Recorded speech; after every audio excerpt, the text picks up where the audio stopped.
Next topic है हमारा human made resources.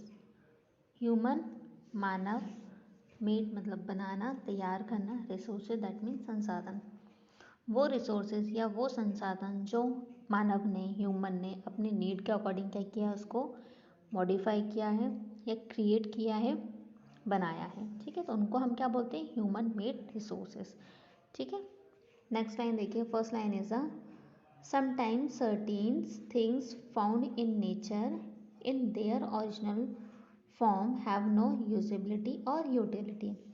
Sometimes हम देखते हैं कि मोस्टली जो नेचर हमें जो थिंग्स प्रोवाइड करती है, जो चीज़ें प्रोवाइड करती है, जो रिसोर्सेज प्रोवाइड करती है, वो ओरिजिनल फॉर्म में कैसे होते हैं, नो यूजेबिलिटी और यूटिलिटी, वो हमारे यूज़ करने लायक नहीं होते हैं, उससे हमारी कोई यूटिलिटी नहीं होती है।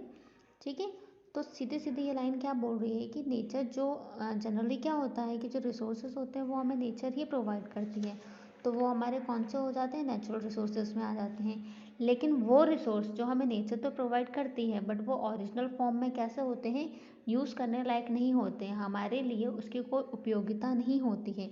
तो उन रिसोर्सेज का ह्यूमन क्या करता है, अपनी नीड के अकॉर्डिंग या अपनी ज़रूरत के अकॉर्डिंग उसमें क्या करता है, उसमें चेंजेस लाता है। ठीक है, अब हम आगे देखते हैं, फॉर एग्जांपल भी यहाँ दिया होगा, आगे देखते हैं, knowledge, idea and technology developed by main help convert it into a resources. जो इंसान है, जो मैन है, जो ह्यूमन है, वो क्या करता है, अपने नॉलेज, अपने आइडिया और टेक्नोलॉजी जो डेवलपमेंट, ठीक है, टेक्नोलॉजी डेवलपमेंट की हेल्प लेके उसको किस में कन्वर्ट करता है, उसको रिसोर्स में कन्वर्ट करता है। ठीक है, किस में कन्वर्ट करता है, कन्वर्ट दैट मीन्स चेंज करता है, किस में, रिसोर्स में, संसाधन में कन्वर्ट करता है। For example, iron ore by itself was of no use till man learn to extract iron from the ore. अब ओरे क्या होता है, आयरन ओरे, आयरन ओरे वो होता है जब आयरन, जिससे आयरन का जो बेसिक होता है, जो नेचुरल, जो हमें किससे प्रोवाइड होता है, नेचर से प्रोवाइड होता है, वो आयरन ओरे होता है, जिसको लो अयस्क बोलते हैं हम हिंदी में। ठीक है, इससे ही क्या बनता है, आयरन बनता है। इसको क्या करता है इंसान, अपने नॉलेज, अपनी टेक्नोलॉजी डेवलपमेंट के थ्रू क्या करता है, इसको आयरन में कन्वर्ट करता है, और उस आयरन से छोटे छोटे टूल्स, छोटी मशीन्स, बहुत सारी ह्यूमन की नीड्स में जो आती हैं चीज़ें, वो बनाई जाती हैं। तो ये यहाँ पे यही फॉर एग्जांपल में दिया है कि आयरन और है जो हमें किससे मिलता है, नेचर से प्रोवाइड होता है, नेचर से मिलता है, वो हमारे यूज़ का नहीं होता, वो हमारे लिए कोई रिसोर्सेज नहीं होता। वो रिसोर्स कब बनता है, जब ह्यूमन क्या करता है, अपने नीड के अकॉर्डिंग उसको रिसोर्स में कन्वर्ट कर रहा है। तो ह्यूमन क्या कर रहा है, अपनी ज़रूरत के हिसाब से उसको कन्वर्ट कर रहा है ना, उसको चेंज कर रहा है, उस पर काम कर रहा है, तो फिर ये किस में आ जाएगा, ह्यूमन मेड रिसोर्स में। मतलब इसको इंसान ही बना रहा है ना, प्रोवाइड हमें नेचर ने किया है, पर जो प्रोवाइड किया वो हमारे किसी यूज़ का नहीं है, उसको यूज़फुल किसने बनाया, इंसान ने बनाया, तो क्या आ जाएगा, वो ह्यूमन मेड रिसोर्स में आ जाएगा। ठीक है, next line is a natural resources used by man to make other resources. ठीक है, नेचुरल रिसोर्सेज को क्या करता है, मैन यूज़ करके अपने यूज़ के अकॉर्डिंग उसको अदर रिसोर्स में कन्वर्ट कर देता है, अपने यूज़ के अकॉर्डिंग वो बना लेता है। से dams, road, sports complex etcetera are known as human made resource. अब देखिए, जो डैम है जिनमें पानी भरा होता है वो किसने बनाए हैं, ह्यूमन ने बनाए। वाटर जो है वो क्या है, नेचुरल रिसोर्स है, हमें नेचर से प्रोवाइड हुआ है, लेकिन उसको डैम किसने बनाया, ह्यूमन ने बनाया ना, इंसान ने बनाया, वहाँ पे अपने यूज़ के अकॉर्डिंग कि वहाँ पे वो वाटर को स्टोर करके रख सके, अपने यूज़ के अकॉर्डिंग वाटर को यूज़ कर सके, उसके लिए उसने क्या बनाया, डैम बनाया। रोड, ठीक है, ज़मीन हमें, जो सॉइल है, जो लैंड है, वो हमें नेचर ने प्रोवाइड की है, लेकिन उस पर रोड किसने बनाई है, वो इंसान ने बनाई है। किसके लिए, ताकि वो ईजिली ट्रेवल कर सके। स्पोर्ट्स कॉम्प्लेक्स, खेलने के लिए कॉम्प्लेक्स जो होते हैं वो किसने बनाए हैं, इंसान ने बनाए हैं। तो इंसान ने जो अपनी ज़रूरत के अकॉर्डिंग चीज़ों को बनाया है वो किस में आ जाते हैं, are known as human made resource, वो क्या हो जाते हैं, आपके ह्यूमन मेड रिसोर्सेज हो जाते हैं। नेक्स्ट टॉपिक है हमारा need for planning and conservation. क्या है, need for planning and conservation. जब हम किसी रिसोर्स को यूज़ करें तो उसके हमारी क्या नीड्स हैं, या फिर हम उसको अपनी किस तरीके से उसको यूज़ कर सकते हैं, उसकी हमारी क्या होनी चाहिए, प्लानिंग होनी चाहिए एंड कंजर्वेशन। दैट मीन्स उसको बचाने के या उसके संरक्षण के तरीके भी हमें पता होना चाहिए। किसी भी चीज़ को हम अनलिमिटेड तो यूज़ नहीं कर सकते। जैसे कि अभी हमने पीछे क्या पढ़ा था, टाइप्स पढ़ा था। यदि फ्यूल है, पेट्रोल है, उसको यदि आप कंटिन्यू यूज़ करोगे तो एक टाइम में क्या हो जाएगा, वो ख़त्म हो जाएगा, और उसको बनने में मिलियंस ऑफ ईयर्स लगते हैं। तो हम उसका किसी भी चीज़ का गलत तरीके से या कंटिन्यू या बहुत ज़्यादा क्वांटिटी में यूज़ नहीं कर सकते। जितना हमें यूज़ है हम उतना कर सकते हैं। ख़त्म होने से उसको बचाने के लिए उसके कंजर्वेशन भी करना पड़ेगा, तो वो भी हमें देखना चाहिए। फर्स्ट लाइन देखते हैं हम। Nature has given us abundant resource. Nature ने हमें कैसे रिसोर्स दिए हैं या कैसे रिसोर्स हमें प्रोवाइड किए हैं। एबिडेंट दैट मीन्स रिच या लार्ज अमाउंट में या प्रचुर मात्रा में। आप एबिडेंट के 3 मीनिंग निकाल सकते हो। तो यहाँ पे हम क्या बोल सकते हैं, नेचर ने हमें कैसे रिसोर्स दिए हैं, कैसे रिसोर्स प्रोवाइड किए हैं, बहुत ज़्यादा लार्ज अमाउंट में या रिच फॉर्म में प्रोवाइड किए हैं। And made by his technology skills and now how is using this resource without discrimination to satisfy the needs and grid। ठीक है, नेचर ने हमें रिच फॉर्म में रिसोर्सेज तो प्रोवाइड कर दिए हैं, और जो इंसान ने क्या किया है, अपने टेक्नोलॉजी स्किल्स के थ्रू उसको क्या किया है, जानना चाहा है, उसको पहचानना चाहा है, और उसको कैसे बिना किसी लालच और भेदभाव के इन रिसोर्सेज को क्या कर सकते हैं, अपने नीड के अकॉर्डिंग उसको क्या कर सकते हैं, यूज़ कर सकते हैं, जिससे हम सेटिस्फाइड भी हों, सेटिस्फेक्शन भी होना चाहिए, और अपने ज़रूरत के अकॉर्डिंग क्या कर सकते हैं, उसको यूज़ कर सकते हैं बिना किसी लालच और भेदभाव के। यदि हम किसी चीज़ का लालच करेंगे कि हमें नहीं, जितनी हमारी नीड है उससे ज़्यादा हमें और चाहिए, तो उसके क्या होंगे, उसके साइड इफ़ेक्ट भी होंगे। तो हमें क्या करना है, बिना किसी लालच और भेदभाव के अपने नीड के अकॉर्डिंग, जिससे इंसान सेटिस्फाइड हो जाए, उतना ही क्या करना है, यूज़ करना है। ठीक है, नेक्स्ट लाइन देखिए। Man has realise the natural resources. और इंसान को क्या होता है, रियलाइज होता है, महसूस होता है, किसके बारे में, नेचुरल रिसोर्सेज के बारे में। ऐसा फील होता है कि हमें क्या करना चाहिए, इसको अपनी ज़रूरत के अकॉर्डिंग ही यूज़ करना चाहिए। He through has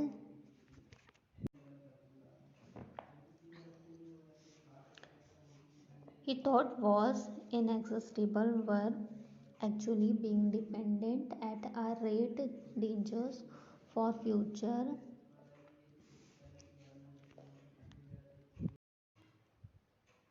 existence of mankind. Due to this realization, concept of resources planning and conservation came into being।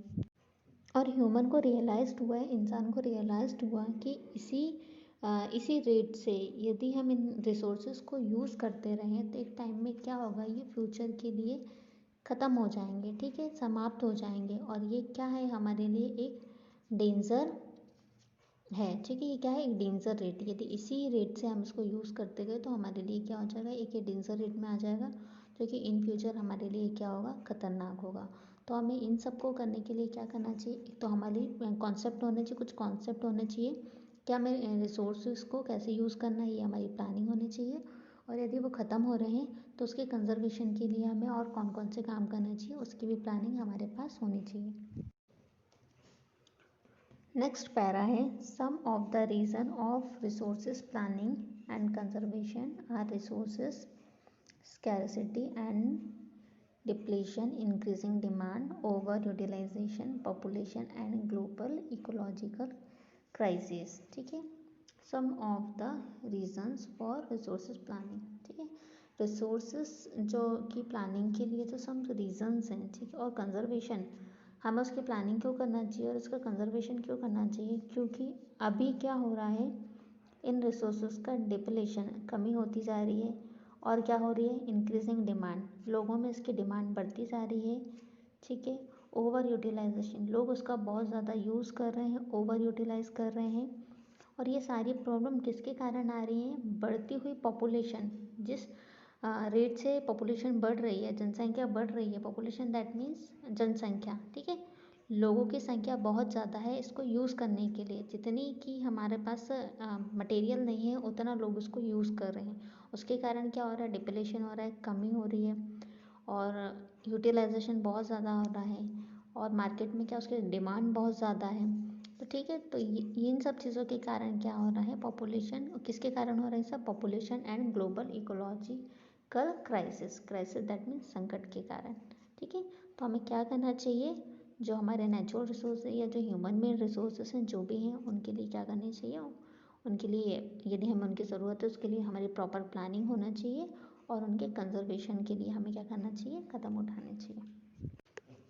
Next topic है हमारा कंजर्वेशन या संरक्षण या बचाव के उपाय। ठीक है, फर्स्ट लाइन है using resources judiciously and giving them using to get renewed is called resources conservation। ठीक है, रिसोर्सेज कंजर्वेशन का क्या है, यूजिंग रिसोर्सेज जुडिशरी। ठीक है, हमें क्या करना चाहिए, विवेकपूर्ण तरीके से या जितना यूज़ हो एक सही तरीके से उसको क्या करना चाहिए, यूज़ करना चाहिए और हमें क्या करना चाहिए, them time to get renovate is called resource conservation, और क्या करना चाहिए, उसको फिर से बनने के लिए हमें क्या देना चाहिए, टाइम देना चाहिए। तो ये हमारा क्या कहलाता है, रिसोर्सेज कंजर्वेशन या रिसोर्सेज का संरक्षण या उसका बचाव। फॉर एग्जांपल पेट्रोल ही है, आप देख रहे हो पॉपुलेशन कितनी ज़्यादा है, हर एक इंसान के पास गाड़ी है, उसको अपनी गाड़ी यूज़ करनी है और गाड़ी यूज़ करने के लिए उसमें पेट्रोल का होना या डीजल का होना बहुत ज़्यादा ज़रूरी है। अब लोग क्या कर रहे हैं, अपने छोटे छोटे काम के लिए, छोटे छोटे डिस्टेंस के लिए भी क्या कर रहे हैं, 2 व्हीकल या 4 व्हीकल का यूज़ कर रहे हैं, बल्कि क्या हो सकता है कि उस डिस्टेंस को वो बिना व्हीकल के भी कवर कर सकते हैं। तो हमें क्या करना चाहिए, एक अच्छे तरीके से उसका अपनी ज़रूरत के अकॉर्डिंग यूज़ करना चाहिए। लोग ऐसा करेंगे कि जो छोटा डिस्टेंस है उसको गाड़ी से कवर ना करके पैदल या किसी और तरीके से कवर कर लिया जाए, तो कहीं ना कहीं क्या होगा, हम धीरे धीरे धीरे करके छोटा छोटा करके क्या कर रहे हैं, फ्यूल को सेव कर रहे हैं। और जब हम फ्यूल को अपने नीड के अकॉर्डिंग यूज़ करेंगे तो जो नया फ्यूल है उसको बनने में टाइम लगेगा, तो हम उसको क्या कर रहे हैं, उसको बनने के लिए टाइम दे रहे हैं, उसको रिन्यूअल होने के लिए टाइम दे रहे हैं। तो यही हमारा क्या कहलाता है, resources conservation. Some of the importance way of resources conservation are reduction of waste, reuse reuse and recycle, reduction and compensation, upgradation, substitution and restoration। अब रिसोर्सेज कंजर्वेशन कैसे कैसे हम कर सकते हैं, are reduction of waste, reuse and recycle. ठीक है, हम क्या कर सकते हैं कि चीज़ों को फिर से रिसाइकल करके उनका क्या कर सकते हैं, यूज़ कर सकते हैं। जैसे न्यूज़पेपर है, न्यूज़पेपर जब वेस्ट हो जाते हैं तो हम क्या कर सकते हैं, उसको रिसाइकल करके उससे दोबारा पेपर बना सकते हैं और उसको क्या कर सकते हैं, उसका रीयूज़ कर सकते हैं। तो उस तरीके से हम क्या कर सकते हैं, उसको रीयूज़ करके उसको कंजर्वेशन से बचा सकते हैं। ठीक है, और क्या कर सकते हैं, reduction in consumption, that means क्या होता है, खपत में कमी। जितनी ज़्यादा हम यूज़ कर रहे हैं, हम यूज़ करने के रेट में क्या कर सकते हैं, कमी कर सकते हैं। ठीक है, जितना भी ज़्यादा यूज़ करो उसमें थोड़ा सा कमी करना। ठीक है, अपग्रेडेशन सब्सटीट्यूशन, दैट मीन्स क्या होता है, चेंज करना, उसका सब्सटीट्यूशन बना सकते हैं। जैसे हमें कोई चीज़ यूज़ करनी है तो उस चीज़ की कमी है तो हम उसकी जगह दूसरी चीज़ भी यूज़ कर सकते हैं। ठीक है, सब्सटीट्यूशन ले सकते हैं। एंड रिस्टोरेशन, दैट मीन्स कोई चीज़ ख़राब हो रही है, जैसे बच्चों की साइकिल पंचर हो जाती है तो वो टायर पंचर, उसको चेंज करने की जगह हम उसका क्या करवाते हैं, उसका पंचर बनवाते हैं, तो हम उसकी क्या करते हैं, रिस्टोरेशन करते हैं, मरम्मत करते हैं। ठीक है, तो यहाँ तक समझ में आया। आगे है वी ह्यूमन, थोड़ा डिफ़िकल्ट वर्ड है पर उनके बहुत ही ईजी मतलब है। ठीक है, we human beings should take care of the resources, तो इंसान क्या कर सकता है, रिसोर्सेज की केयर कर सकता है, उसको टेक केयर करना चाहिए, उनकी देखभाल करनी चाहिए, which are depleting at an alarming rate, तो क्या हो जाएगा, उसकी जो कमी होने की जो रेट है उसमें क्या हो जाएगा, थोड़ा सा हमें पता चल जाएगा कि कब ख़त्म होने वाले हैं, तो उसके अकॉर्डिंग हम क्या कर सकते हैं, उसको दोबारा बनने तक उसको टाइम दे सकते हैं। It is the responsibility of each and every person to protect the resource, और ये क्या है, रिस्पॉन्सिबिलिटी है ईच एंड एवरी पर्सन की, रिसोर्सेज को क्या करने की, प्रोटेक्ट करने की, उसको ख़त्म होने से बचाने की, हर एक इंसान की क्या है, जिम्मेदारी है। यहाँ पे हमारा क्या होता है, कंजर्वेशन समझ में आया, कंजर्वेशन दैट मीन्स चीज़ों को बचाना। हम वाटर का कंजर्वेशन करते हैं, वाटर कंजर्वेशन का क्या मतलब हो रहा है कि हमें पानी को उतना ही यूज़ करना चाहिए जितना हमारे लिए ज़रूरी है, ज़बरदस्ती हमें पानी को फैलाना नहीं चाहिए। तो जब हम पानी को वेस्ट होने से बचाते हैं तो उसका हम क्या करते हैं, उसका कंजर्वेशन ही तो करते हैं। जो रेन वाटर होता है उसका हम कंजर्वेशन करते हैं, रेन हार्वेस्टिंग के थ्रू क्या करते हैं, बचा के रखते हैं। अंडरग्राउंड वाटर रेन हार्वेस्टिंग के थ्रू क्या करते हैं, अंडरग्राउंड जो वाटर लेवल है उसको इंक्रीज़ करते हैं। तो ये हम अंडरग्राउंड वाटर लेवल को क्या कर रहे हैं, कंजर्वेशन कर रहे हैं। जिससे क्या हो सकता है, हमारे जो रिवर्स होते हैं उनमें क्या होता है, वाटर लेवल बढ़ जाता है, ठीक है। हमारे जो नलकूप होते हैं, हमारे जो कुएँ होते हैं उनमें वाटर लेवल बढ़ जाता है, फिर हम उसको क्या कर सकते हैं, उसको यूज़ कर सकते हैं। तो ये सारी चीज़ें क्या है, तरीके हैं किसके, कंजर्वेशन के। यहाँ पे हम किसकी बात कर रहे हैं, रिसोर्सेज के कंजर्वेशन की। मैंने एग्जांपल आपको किसका दिया, वाटर कंजर्वेशन का। ओके, नेक्स्ट टॉपिक है हमारा sustainable development. Sustainable that means सतत, डेवलपमेंट दैट मीन्स विकास, ठीक है। सतत विकास या कंटिन्यू प्रोग्रेस, जो कि क्या है, टाइम के साथ इंक्रीज होती जा रही है। ओके, फर्स्ट लाइन देखिए, it refer to a process of development. ये क्या है, एक डेवलपमेंट की प्रोसेस है, ठीक है। डेवलपमेंट की प्रोसेस है, विकास की एक प्रक्रिया है। Wherein the quality of the environment is maintain and, और क्या कर रहा है ये डेवलपमेंट, जो कंटिन्यू डेवलपमेंट हो रहा है इसके थ्रू क्या हो रहा है कि इन्वायरमेंट की जो क्वालिटी है, ठीक है, उसको क्या कर रहा है, ये मेंटेन करके रख रहा है, बना के रख रहा है। And the uses of resources for development, और इसका यूज़ किसके लिए किया जा रहा है, रिसोर्सेज के डेवलपमेंट के लिए। In the present do not compromise with the need of the future generation, ठीक है। क्या हो रहा है कि प्रेजेंट में जो डेवलपमेंट के लिए हमारे पास रिसोर्सेज हैं उनका यूज़ फ्यूचर की जनरेशन की जो नीड्स हैं उनके साथ क्या नहीं किया जा रहा है, कॉम्प्रोमाइज़ नहीं किया जा रहा है, उनके साथ समझौता नहीं किया जा रहा है। Sustainable development maintain a balance between the resources usage and conservation which is essential for the survival of man on the earth। अब सस्टेनेबल डेवलपमेंट क्या कर रहा है, बैलेंस मेंटेन करके रख रहा है किस किस के बीच, रिसोर्सेज के यूज़ और कंजर्वेशन, संरक्षण, इन दोनों के बीच क्या करके रख रहा है, वो बैलेंस मेंटेन करके रख रहा है। एक बार और हम देख लेते हैं कि सस्टेनेबल डेवलपमेंट क्या मेंटेन करके रख रहा है, बैलेंस मेंटेन करके रख रहा है किसके बीच, रिसोर्सेज यूज़ एंड कंजर्वेशन के बीच क्या कर रहा है, वो बैलेंस को मेंटेन करके रख रहा है। Which is essential for the survival of man on the earth, और ये क्या है, ये इंसान के लिए, मनुष्य के लिए अर्थ पे उसका जो फ्यूचर है, ठीक है, उसके फ्यूचर में उसको सर्वाइव करने के लिए क्या होगा, ज़रूरी होगा, ठीक है, आवश्यक होगा। एक बार और देख लो, ये इन सब चीज़ों का क्या इफेक्ट पड़ रहा है, ये सब चीज़ें किस लिए ज़रूरी हैं, जो अर्थ है, अर्थ पे प्रेजेंट है, जो ह्यूमन है, ह्यूमन के फ्यूचर के लिए, उसको सर्वाइव करने के लिए ये सब क्या है, बहुत ज़रूरी है। हर चीज़ के बीच में बैलेंस बना के रखना, उसको क्वालिटी को मेंटेन करके रखना, कंजर्वेशन करके रखना, ये सारी चीज़ें ह्यूमन के लिए बहुत ही ज़्यादा ज़रूरी हैं। Thank you.